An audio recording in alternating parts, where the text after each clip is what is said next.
It was 2 in the morning when my phone lit up the dark room. A single text. From him. My heart, which I thought had healed, shattered all over again. The message was simple, just 3 words. Are you awake? But those 3 words carried the weight of years, of promises broken, of a love that was supposed to be ours forever. He married someone else. I saw the photos. She was beautiful, smiling beside him in a white dress I once dreamed of wearing.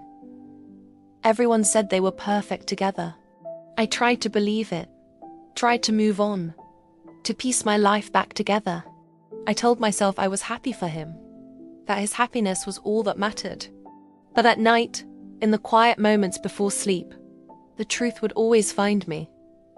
The truth was, I was drowning. Now, this text.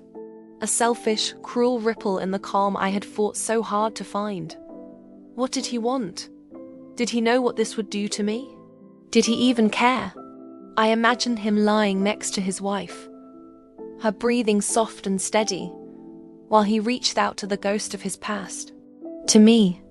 Part of me, the foolish, hopeful part, wanted to reply, to ask him why, to tell him how much I still hurt, how every love song on the radio felt like a personal attack, how I still looked for his car in every parking lot. I wanted to scream at him for leaving, for choosing her, for destroying the future we had so carefully planned. But what good would it do? The life he wanted was the one he had. I was just a memory. A late-night thought when he felt a pang of something. Regret. Nostalgia. It didn't matter. I couldn't be his emotional safety net, the person he ran to when his perfect life felt a little less perfect. My thumbs hovered over the keyboard. I could tell him I missed him. I could tell him to never contact me again. I could pour out all the pain and anger I had bottled up for months. But every response felt like reopening a wound that was just beginning to scar over.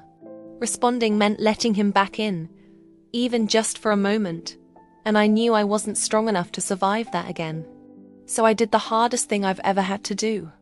I put my phone back on the nightstand, the screen still glowing with his name.